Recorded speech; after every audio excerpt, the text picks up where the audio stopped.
정신을 차리고 뜨겁게 사랑하십시오. 이런 제목입니다. 어떻게 하고요? 정신을 차리고. 자, 정신 똑바로 차리세요. 자, 오늘 이 말씀이 우리들 굉장히 중요한데, 오늘 말씀 7절이 이렇게 시작하고 있습니다. 만물의 마지막이 가까웠으니. 베드로가요, 마지막이라고 하는 말을 하고 있습니다. 여러분, 우리들의 삶에 마지막으로 이렇게 말을 한다면, 이게 내 인생의 마지막인데 이렇게 말할 때 그 말씀은 조금 다르지 않겠습니까? 이건 비장한 말씀입니다. 베드로에게 있어서 어쩌면 그 교인들을 바라보며 내가 마지막으로 너희들에게 이 말을 한다, 그런 특별한 의미를 가지고 있는 말입니다. 우리가 흔히 듣던 말들이 이런 거죠. 시작이 참 중요하다. 시작이 진짜 중요합니다. 시작하지 않고는 아무것도 되지 않으니까요. 그런데 조금 더 생각해 보면 마지막이 중요한 것 같습니다. 아무리 시작해도 마무리를 못하면 아무것도 이루어지지 않기 때문이죠. 결국 시작이 반이고 마무리가 반인 것 같다. 그리고 시작했으면 마무리를 지어야 될 것 같다는 생각이 들어요. 고든 맥도날드가 쓴 영적 성장의 길에 보면, 여러분들이 모르실 수도 있는데 콜리스 헌팅턴이라는 사람의 이야기가 나옵니다. 콜리스 헌팅턴은 당시 미국이 서부를 개척하고 기차를, 이렇게 대륙 횡단 기차를 놓을 때 굉장히 많은 공헌을 했던 사업가이기도 합니다. 어느 날 그에게 어떤 행사에 참석해달라고 하는 요청이 왔습니다. 그 참석은 동쪽과 서쪽을 잇는 횡단 열차를 놓는 기공식이었습니다. 그는 그 행사에 참석하기를 거부하며 이런 말을 했습니다.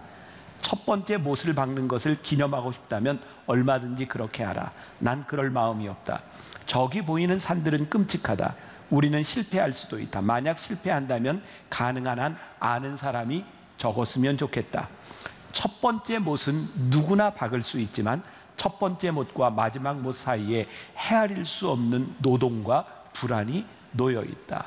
이 헌팅턴은요, 결국 마지막 동서횡단 열차가 놓여지고 마지막 그 못을 황금 못으로 이렇게 박았다고 합니다. 그때 행사가 동쪽과 서쪽에서 동일한 시간대에 기차가 출발하는 것으로 행사가 시작될 때, 그때 콜링스 헌팅턴은 참석하게 됩니다. 저는 그 책을 보면서 고든 맥도날드가 이야기하려고 했던 것이 뭐냐면, 우리 영적 성장의 길에서 정말 중요한 것이 뭐냐면, 시작도 중요한데 우리들의 신앙의 영적인 마무리를 어떻게 하느냐는 것이죠. 오늘 본문 말씀은 여러분들이 아마 많이 들어보셨을 것 같아요. 지금 주안 장로교회를 목회하고 있는 주승용 목사님이 오늘 본문을 가지고 그날 같은 하루, 이런 제목으로 설교를 하셨더라고요. 제가 말씀을 준비하다 그 설교를 보게 되었고요. 거기에 우리가 잘 알고 있는 한 가지 예화가 등장합니다. 여러분들 그 애플 컴퓨터의 CEO 하면 생각나는 사람이 누구죠? 스티브 잡스. 스티브 잡스가 2011년 10월 5일에 췌장암으로 세상을 떠났습니다. 아마 제가 기억하기에 56살인가 좀 아깝게 일찍 세상을 떠났죠. 이 스티브 잡스가요, 스탠포드 대학에서 졸업식에서 연설했던 그 연설문이 아직도 유명하게 이게 떠돌고 있습니다. 그는 그 연설에서 자기가 17살 때 들었던 어떤 문장으로 인하여 자기의 인생이 바뀌어졌다라고 말을 하죠. 그 말이 어떤 경구였냐면 이런 말이었어요. 하루하루를 인생의 마지막 날처럼 산다면 언젠가는 바른 길에 서 있을 것이다. 이 말을 듣고 스티브 잡스는 50살이 될 때까지 33년 동안 매일 아침마다 거울을 바라보며 자신에게 이렇게 물었답니다. 오늘이 내 인생의 마지막 날이라면 지금 하려고 하는 일을 하겠는가? 그리고 아니요 라고 생각이 된다면 그가 다른 일을 해야 된다고 하는 것을 깨달았다는 거예요. 오늘 베드로가 우리들에게 이야기합니다. 여러분들의 인생의 마지막이 가까워오고 있습니다. 여러분들의 인생의 마지막에서 지금 여러분들이 이렇게 살아가는 것이 옳은 일입니까? 우리가 죽을지도 모른다고 하는 마지막을 산다고 하는 것은요, 성경은 우리들에게 끊임없이 마지막을 살라고 이야기하는데요, 그 이유가 뭐냐면 우리의 생명이 내 것이 아니고요, 내일이 나의 소유가 아니라는 말입니다. 아무도 내 생명을, 내일을 우리들이 장담할 수 없기에 하나님께서 우리들에게 주신 오늘이라고 하는 이 선물을 우리들이 어떻게 살아가는가, 그래서 오늘 본문은 이렇게 이야기하고 있죠. 만물의 마지막이 가까웠으니 그러므로 너희는 정신을 차리고 근신하여 기도하라. 적어도 베드로가 교인들을 바라보며 그들의 신앙의 문제가 뭐라고 생각했냐면 너희들이 마지막을 제대로 살지 못하고 있다. 우리가 진리를 모르는 것도 해야 할 일도 모르는 것은 아닌데 문제는 마지막이라고 생각을 하지 않으니까 우리들에게 충분한 날이 남겨져 있다고 생각하니까 우리들이 꼭 필요한 일들을 자꾸 뒤로 미루고 있는 거예요. 그걸 보면서 베드로가 안타까운 거예요. 여러분, 만물의 마지막이 가까워 오고 있습니다. 여러분들에게 주어진 날을 여러분들의 것이라고 생각하지 마십시오. 그러니 정신을 차리고 근신하여 기도하십시오 라고 말을 하고 있어요. 우리가 그런 얘기 많이 듣잖아요. 부모와 자식 세대의 문제, 부모가 자녀를 학대하는 것이요. 여러분, 부모가 자녀를 학대하는 게 있어요. 그런데 대개 그 자녀를 덜 사랑하기 때문이 아니라 너무 사랑해서 학대해요. 우리가 자녀를 왜 때려요? 잘 되라고. 우리가 자녀를 왜 혼내요? 잘 되라고. 그런데 문제는 하나님께서 우리들에게 주는 마음이 아니라 우리들의 생각과 우리들의 뜻대로 누군가를 힘들게 할 때가 참 많다는 거예요. 여러분, 초대교회 베드로가 있었던 교회도 그렇고 지금도 그렇고요. 너무너무 믿음이 좋은 사람들, 너무너무 교회 봉사 열심히 하는 사람들로 인하여 다른 사람들이 힘들 수 있다는 거예요. 왜? 내 마음의 열심으로 하니까. 오늘 우리들에게 굉장히 중요한 교훈을 말씀하고 있는 거예요. 여러분, 기도하는데요, 하나님께로부터 받은 마음과 생각으로 그렇게 뜨겁게 사랑하십시오. 그러니까 집착과 사랑은 다른 건 거죠. 여러분, 1972년에 미국에 굉장히 엄청난 사건이 하나 터지죠. 한 젊은이가 1972년입니다. 레이건 대통령을 암살하려고 암살 미수에 그칩니다. 그럼 기억나세요? 그때 레이건 대통령이 이 심장에 총을 맞았는데 다행히 비껴가서 살았습니다. 그런데 그 범인을 잡고 나서 너무나 사람들이 허탈했어요. 레이건 대통령을 암살하려고 했던 이유가 뭐냐면 이 청년이요, 조디 포스터라고 하는 영화 배우를 너무너무 좋아해서 이 영화 배우를 스토킹했는데 도대체 상대를 안 해주니까 이 조디 포스터의 관심을 끌려고 대통령에게 총을 쐈어요. 오, 놀라운 사랑? 엄청난 사랑? 제대로 된 사랑이에요? 우리는 아는 거예요. 이것이 제대로 되지 않았다고 하는 것을 압니다. 내가 사랑하는 내 집착에 대한 문제가 아니라 여러분들 마음 가운데 기도함으로 하나님께 받은 사랑과 하나님께서 여러분들에게 주시는 마음이 아니면 우리는 누군가를 너무너무 아프게 할 수 있다고 하는 것을 기억하십시오. 지금 이렇게 말을 하고 있는 거예요. 자, 이제 조금 더 나아가 봅니다. 9절과 10절 우리 같이 한번 봉독해 볼까요? 서로 대접하기를 원망 없이 하고 각각 은사를 받은 대로 하나님의 여러 가지 은혜를 맡은 선한 청지기 같이 서로 봉사하라. 저는 이 말씀을 7절과 8절, 9절과 10절 연속 성상에서 보아야 된다고 생각해요.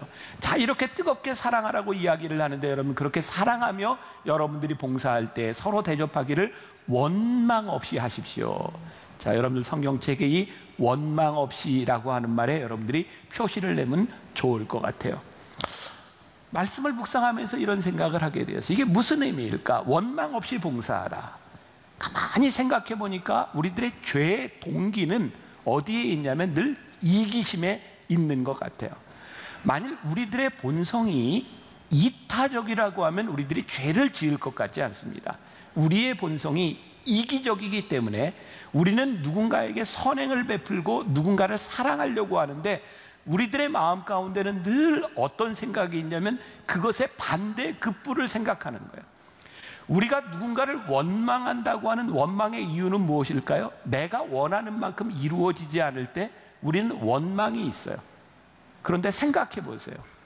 이 세상에 누가 내가 원하는 것만큼 나를 채워줄 수 있겠습니까? 그러니까 내가 원하는 것을 가지고 아무리 어떤 사랑과 선행을 해도 그것은 우리들에게 끊임없는 원망을 낳을 수밖에 없는 거예요. 그것이 죄의 동기가 될 수밖에 없는 거예요. 그러니 우리가 오늘 새겨야 되는 것이 있다. 여러분, 누군가를 대접하려거든, 여러분들이 하나님께로부터 사랑을 가지고 뜨겁게 사랑하려거든 여러분들이 꼭 기억해야 될 것이 있는데, 대접하기를 원망 없이 하십시오. 이 말은 뭐냐면 기대 갖지 말고 하십시오, 이런 말이에요. 그러면 김영란법이라고 있죠. 김영란법으로 여러분들 선물을 내도 얼마짜리 몇만 원 이렇게 제한하는 걸 보면서 참 우리들 스스로 참 유치하다는 생각이 들지 않으세요? 왜 우리는 누군가에게 선물하는 것도 돈으로 저걸 정해놔야 되는가? 그 가운데 뭐가 깔려 있어요? 얼마 이상 되면 그것에 대한 대가를 바라고 있으니 그것이 죄의 동기가 될 수 있으니 그것을 애초부터 싹쓸 자르자. 그게 김영란법이 아니겠습니까? 그러니까 대접하는 게 문제가 되는 거예요. 대접하는 것 자체가 문제가 아닌데 대접이 문제가 되는 것은 우리들이 계속 대가를 바라기 때문이라는 거죠. 그러니까 이 베드로서 기자는요, 교인들을 바라보면 여러분들 우리들이 신앙적으로 살아가는데 우리들이 누군가에 대접할 때 하나님의 마음으로 살아갈 때 그거 원망 없이 받으려고 하는 마음 없이 그렇게 살아가십시오라는 거예요. 자, 제가 이제 조금 부끄러운 고백을 좀 하려고 그래요. 너무 부끄러운데 그냥 제가 가졌던 이 생각이 여러분들에게서도 별로 동일하지 않겠다. 도끼는 객끼이겠다. 그래서 제가 얘기하면 여러분들도 그렇겠다. 나도 그렇구나. 이렇게 공감이 될지도 모른다는 생각이 들어요. 제가 만나교회 담임 목사가 되고요. 제가 참 목회를 열심히 했어요. 다른 거 없었고요. 저 진짜 목사로서 최선을 다해 목회를 하는데 그때 그러니까 이제 15년 전에 제가 만나교회 담임이 됐으니까 지금부터 한 12년, 13년, 14년 전입니다. 내가 어떻게 하면 좋은 목사가 돼서 내가 목회를 잘할 수 있을까? 그때 하나님께서 저에게 조금 홀리하게 표현하면 영감을 주신 거예요. 계획된 건 아니었고요. 이렇게 설교를 하다가 우리 교회가 전통적으로 이렇게 변화산 새벽기도회가 있잖아요. 변화산 새벽기도회를 준비해 놓고 이렇게 설교를 하다가 하나님 강력하게 그런 마음 주신 거예요. 그냥 너 한번 금식하며 인도해 보면 어떻겠니? 그래서 설교하다가 교인들한테 이렇게 선포를 한 거예요. 여러분, 이번 변화산 기간 중에 제가 금식하며 우리 교인들을 위해 기도하며 제가 변화산을 지나가겠습니다. 여러분들은 얼핏 들어도 훌륭하지 않습니까? 여러분들의 표정에 변화가 없어서 제가 자꾸 상처를 받잖아요. 훌륭한 건데 제가 그렇게 3년을 금식을 했거든요.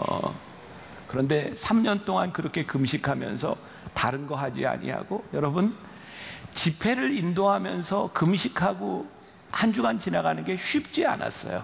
그냥 기도원 들어가서 하면 모르겠는데 일상생활을 하면서, 그때는 제가 변화산 새벽기도회 전에 찬양 인도도 제가 했고요. 설교하고 나면 이 강단에 올라온 교인들 제가 안수기도도 제가 같이 하면서 정말 3년 동안 정말 힘들었어요. 근데 저에게 갑자기 섭섭한 마음이 들었어요. 지금은 이제 대부분 은퇴하신 장로님들이죠. 난 정말 목숨 걸고 목회한다고 생각을 하고 이렇게 금식하면서 이렇게 설교를 했는데 아무도 저에게 와서 위로하거나 격려하거나 칭찬해 주지 않았어요. 물론 교인들이 목사님 힘드십니다 이런 얘기는 충분히 들었지만 적어도 우리 교회 리더십인 장로님들이 제가 이 정도 했으니 장로님들이 저에게 제가 정말 미안하고 창피한 일이에요. 어떤 생각이 들었냐면 그렇게 굶으면서 금식하고 얼굴에 살이 빠지는 게 보였는데 장로님들이 오셔서 목사님 이게 진짜 옛날 사람처럼 이렇게 보약이라도 한 채 먹으면 좋겠어요. 저는 돈에 대한 문제, 무슨 선물에 대한 문제가 아니라 그런 위로를 제가 받고 싶었어요. 그래서 제가 너무너무 서운해서요. 그때 재무장로님하고 장로님 두 분을 제가 불러서 저 아버지 같은 분이에요. 근데 제가 솔직히 얘기했어요. 장로님 저 너무너무 서운하다고. 그래서요 제가 그때 돈으로 100만 원을 제가 받았어요. 교회에서. 나 이거 보약 지어 먹어야 되겠다고. 굉장히 유치하죠. 근데 그때 내가 진짜 서운했어요. 그런데 이 말씀을 준비하며 제가 부끄러웠던 게 뭔지 아세요? 왜 그게 서운했을까? 야, 누가 너한테 금식하라 그랬어? 누가 너한테 금식하면서 집회 인도하라고 했어? 아무도 안 시켰어. 네가 목사로 교인들을 생각하고 내 양이라고 생각하며 그렇게 기도한다고 해놓고 네가 왜 서운한 거야? 지금 10여 년이 지나서 저에게 떠오르는 게 너무너무 부끄럽고요. 그때 내가 한 만큼에 대한 보상을 받아야 된다고 생각했던 것이, 그 섭섭한 마음이 들었던 것이 얼마나 유치한 일이었는가. 왜 나는 서운한 마음이 들었을까? 보상받고 싶은 거예요. 얼마 전에 어떤 선교사회에서 저희 교회에 그런 요청을 했어요. 내년도에 어떤 선교사회에서 이렇게 수련회를 하려고 하는데 만나교회가 좀 도와줬으면 좋겠습니다. 그러면서 이방 선교사님들 1년에 한 번 하는데 그 지역에 제일 좋은 숙소를 빌려서 선교사님들을 위로했으면 좋겠습니다. 그랬는데 선교사님들의 숫자도 많지만 그 액수가 2억 원이던데, 2억 원. 제가 그 선교사님한테 이렇게 얘기했어요. 저에게 그게 납득이 되지를 않습니다. 모르겠어요. 앞으로 제가 또 이제 어떻게, 이건 단순히 어떤 좋은 호텔에 자고 앉았다 이런 것이 아니라 우리 선교팀들 선교지에 가서 그런 좋은 호텔에서 저도 그렇고 아직 한 번도 자본 적도 없고요. 선교사님들을 위로하고 싶은 마음이 참 많이 있지만 선교사님들 스스로가 우리들이 이렇게 선교사로 나갔으니 이 좋은 호텔에서 우리가 이만큼 대접받아야 되겠다고 생각하는 것 자체가 저는 그것이 용납이 되지 않습니다. 왜? 제가 이 말씀을 준비하고 있었던 때 저 스스로 하나님 앞에 저를 비추어 보니까 그런 생각이 드는 거예요. 저에게 들었던 생각처럼 누가 너한테 금식하라고 했어? 네가 교인들을 위하여 네가 목회자로서 한다고 하고 네가 왜 섭섭한 마음이 드는 거야? 제가 선교사님에게 기분 나쁠지 모르지만 이렇게 이야기를 했어요. 누가 선교사님한테 선교사 나가라고 했습니까? 왜 선교사님이 지금 섭섭해야 되는 것입니까? 여러분 오해하지 마세요. 그분들의 수고가 가치 없다라고 하는 것이 아니라 언제부터인가 우리들에게 섭섭한 마음이 들어오는 것은 우리들이 하나님의 일을 하고 우리들이 열심으로 사랑한다고 하면서도 우리들에게 찾아오는 우리들의 보상, 나에게 돌아올 것, 그것 때문에 우리는 늘 원망하고 살아가는 것 같아요. 오늘 이 말씀이 우리들에게 정말 귀하다는 생각이 들어요. 여러분 원망하지 말고 하십시오. 여러분을 누구에게 받을 것을 생각하지 말고 그렇게 대접하십시오. 제가 그래서 이번에 국회에 이런 법을 하나 발의하면 좋겠다는 생각이 들었어요.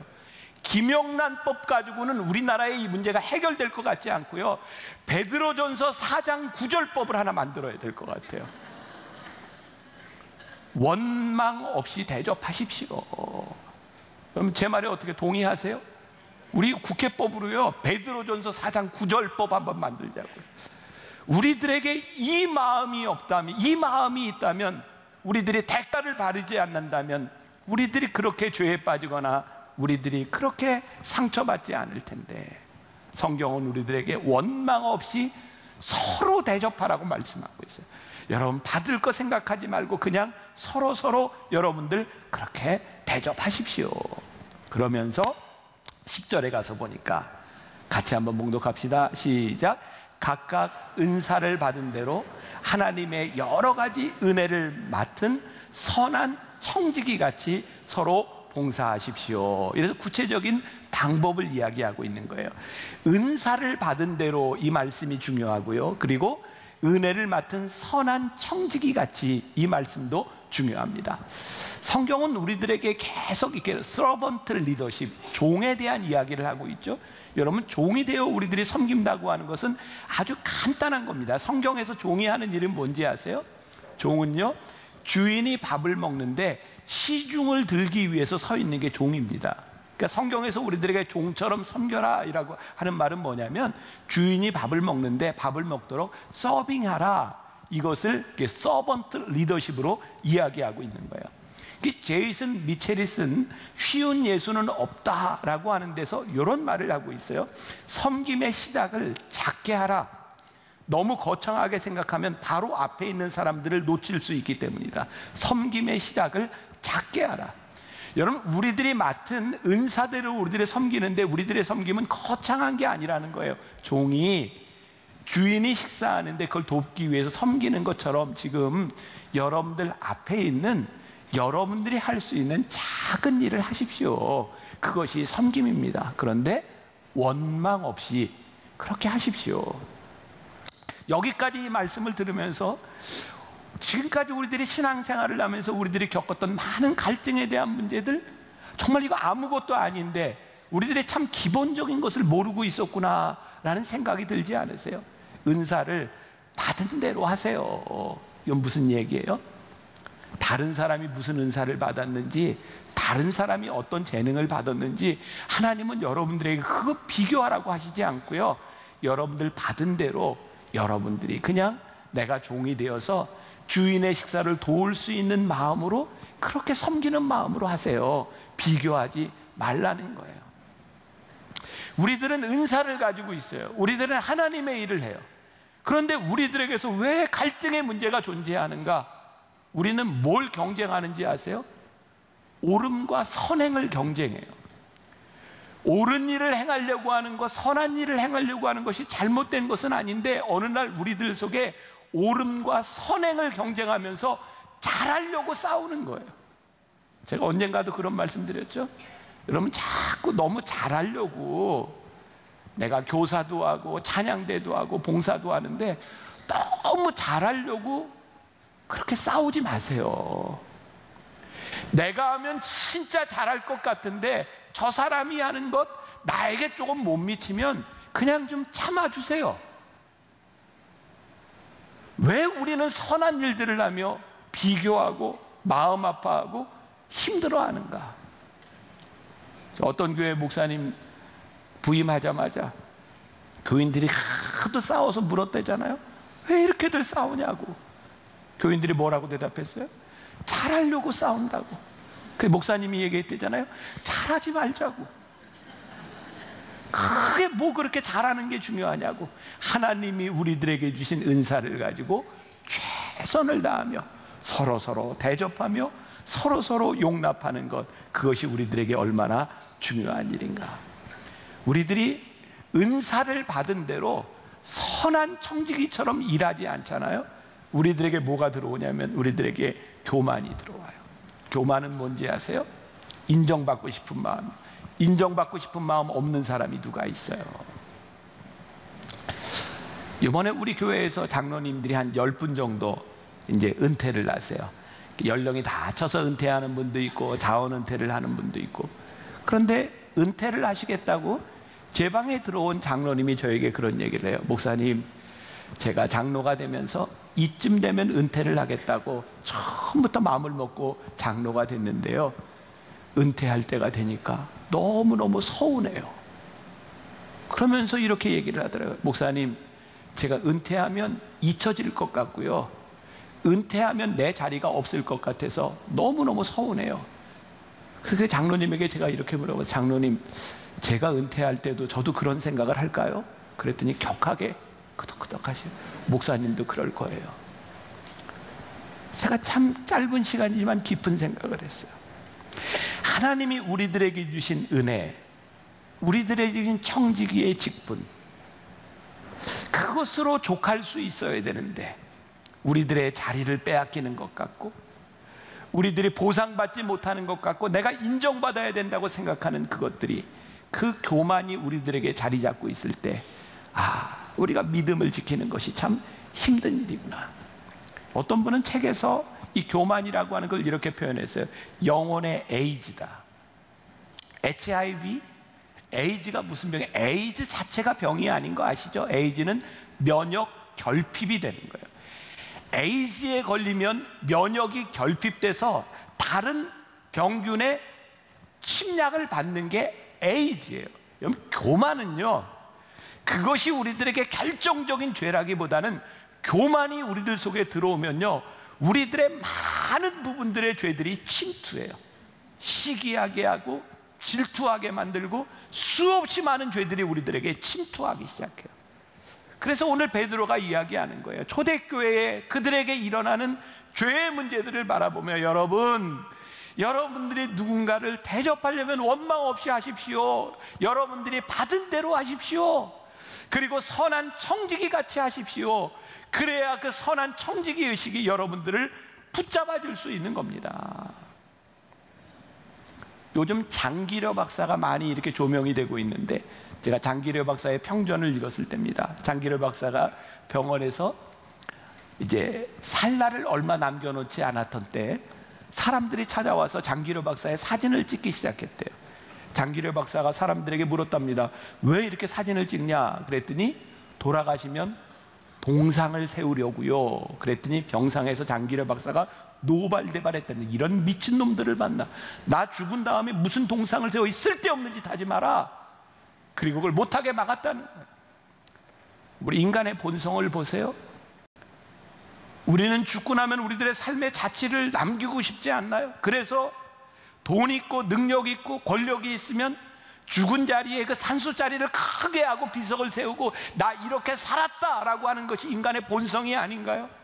근데 성경이 우리들에게 이야기하는 것이 뭐냐면, 여러분들의 살다간 삶의 자리, 그거 그렇게 여러분들 것이라고 생각하지 말고 교만하지 말고 그거 자취 남기지 마십시오. 저는 장기려 박사가 남긴 가장 복된 일은요, 그의 자녀가 지금 4대까지 이르러 의사로 봉사하는 사람이 된 것, 그가 남긴 그것이 가장 큰 자취이지 그의 동상을 만들어 놓는 일이 아니라고 생각해요. 저도 이제 몇 년 지나면 은퇴하겠죠. 여러분들의 삶에 여러분들이 은퇴할 때가 있겠죠. 우리들이 끝까지 선한 청지기로서의 의식을 가지지 못한다면 우리의 신앙이 참 위험한 일이구나. 오늘 말씀의 결론 11절입니다. 같이 한번 봉독해 보겠습니다. 시작. 만일 누가 말하려면 하나님의 말씀을 하는 것 같이 하고, 누가 봉사하려면 하나님이 공급하시는 힘으로 하는 것 같이 하라. 이는 범사의 예수 그리스도로 말미암아 하나님이 영광을 받으시게 하려 함이니 그에게 영광과 권능이 세세에 무궁하도록 있느니라. 아멘. 자, 결국 뭐예요? 우리들이 하나님이 공급하시는 것으로, 하나님이 우리들에게 주시는 것으로 하게 될 때에 이 모든 것을 통하여 하나님의 영광이 세세에 있으리로다. 그러니까 우리 신앙인들에게 있어서 정말 영광스러운 것이 무엇이냐면, 우리들의 섬김과 우리들의 은사와 우리들이 하는 일들을 통하여 세세에 하나님의 영광이 드러나는 것, 이것이 우리들에게 복된 일이라고 말씀하거든요. 옛날 부흥사 목사님들이 이런 얘기했어요. 여러분, 두 가지 마귀를 조심하세요. 혹시 기억하세요? 하나는 섭섭마귀, 하나는 삐딱마귀. 기억하세요? 옛날 부흥회 때 많이 들었던 거 아니에요? 섭섭마귀는 뭐예요? 교회 일을 하다가 내가 참여하지 못하면 섭섭해. 그래서 섭섭마귀가 들면 이게 참 심각해지는 거예요. 삐딱마귀는 뭔지 아세요? 내가 열심히 주의 일을 한다고 생각하는데 누가 알아주지 않으면 삐딱해지는 거예요. 섭섭마귀, 삐딱마귀. 지금 생각해 보니까 그 두 마리 마귀가 참 깊은 데서 나온 마귀더라고요. 그게 2000년 전 초대교회나 지금이나 우리들에게 변하지 않는 문제인 거죠. 전 가끔 식당에서 이렇게 보면, 서빙하는 사람들을 보면 저 사람이 청지기 의식을 가지고 있는지 그렇지 않는지 보게 되잖아요. 참 자기 것도 아닌데 그렇게 아끼면서 손님을 불쾌하게 하는 사람도 있고요, 자기 가게 아니라고 그렇게 불친절한 사람도 있고요. 제가 얼마 전에 우리 장로님들 한 20여 분 같이 카페를 들어가게 됐어요. 식사를 하고 20여 명이 카페에 들어가는데 거기에 직원이 문을 닫으면서 문 닫을 시간 됐습니다 그러면서 손님을 안 받는 거예요. 제가 물어봤어요. 주인이세요? 그랬더니 아르바이트예요 그러더라고요. 그럼 그렇지. 아르바이트생은요, 손님을 아무리 많이 받아도 자기에게 도움이 되지 않으니까 시간이 되면 문 닫고 가는 거예요. 제가 그때 그런 생각했어요. 이 카페의 주인이었더라면 우리를 받아줬을 텐데. 청지기의식, 하나님이 우리들에게 맡겨주신 그 일이 얼마나 귀한가를 생각하면 하나님이 기뻐하시는 일이 무엇인지를 알죠. 오늘 말씀의 결론, 제일 중요한 말씀이에요. 청지기는 주인의 마음을 알고요, 주인의 마음을 알아 행하는 사람이 청지기예요. 하나님 아버지의 마음을 알아 우리들이 살아갈 때 하나님이 영광을 받으시는 거예요. 이것이 우리들에게 주신 귀한 축복이에요. 미국의 프린스턴 대학의 심리학자들이 미국 사람들은 참 그런 거 잘해요. 리서치를 하면서요, 그 프린스턴 신학교에 있는 신학생들에게 이렇게 이야기를 했대요. 여러분들 왜 목사가 되려고 했습니까? 물어봤더니 대부분이 어려운 사람을 도와주는 사람이 되려고요, 이렇게 대답을 해서요, 그 사람들에게 선한 사마리아인의 비유, 그 본문을 가지고 설교를 다 준비하게 하고요, 저 건물에 가서, 저 방에 들어가서 그 설교를 하십시오라고 신학생들에게 다 이야기를 했답니다. 그런데 두 부류로 나눠서 막 그 설교하러 가는 건물로 가는 그 중간에 연극 배우를 하나 이렇게 세워놓고요, 굉장히 아픈 모습으로 신음하게 만들었다는 거예요. 그런데 두 부류로 나눠서 한 신학생들에게는 시간이 없으니 빨리 가서 설교를 하라 그랬고, 한 부류에는 시간이 넉넉하니 천천히 가서 설교하라 그랬대요. 이 조사하는 사람들은요, 이 신학생들이 적어도 선한 사마리아인의 비유를 가지고, 그 본문을 가지고 설교할 준비한 사람들이 길에 있는 아픈 사람을 돌볼 줄 알았답니다. 그런데 빨리 가서 설교하라고 시간이 없다고 생각했던 사람 중에 10%만이 쓰러져 있는 환자를 돌아봤고요, 시간이 충분하다고 생각했던 사람들의 63%가 쓰러져 있는 환자를 돌보았답니다. 그러면서 이 심리학자들이 내린 결론이 뭐냐면, 오늘 우리들에게 선한 마음이 있느냐 없느냐에 대한 문제가 아니라 그 선한 마음을 지키며 살아갈 수 있는 마음의 여유가 있느냐 없느냐가 우리들의 삶을 바꿔준다는 거예요. 오늘 제가 결론적으로 중요하다고 얘기해요. 청지기는 주인의 마음을 아는 거예요. 오늘 우리들이 이 말씀을 살아내기 위해서 정말 중요한 게 뭐냐면, 주인의 말씀을 알 수 있는 시간과 여유를 우리들이 가지는 거예요. 저 종종 그런 고민 가운데 있는 거예요. 우리 성도들을 바라보며 참 열심히 섬기고 봉사하는 거 참 귀한데, 어느 날 보면 그 섬김과 봉사로 인하여 하나님의 마음을 몰라요. 섭섭하고 삐딱해지고 마음 상하고. 우리들에게 정말 중요한 게 있다. 하나님의 마음을 알려는 여유, 하나님의 마음을 알아가려고 하는 마음, 어떻게 하나님이 영광을 받으시는가를 우리들이 깨닫기 시작할 때, 우리의 섬김이 복될 수 있구나. 오늘 말씀 여러분들 가슴에 잘 새기고, 베드로가 그 초대교인들을 향해 했던 그 말씀이 오늘 우리들에게도 여전히 중요함을 우리들이 깨달아 알아 우리의 섬김을 통하여 세세 무궁하도록 하나님의 영광이 나타나기를 원합니다 라고 하는 고백이 오늘 우리들의 고백이 될 수 있기를 주님의 이름으로 간절히 축원합니다.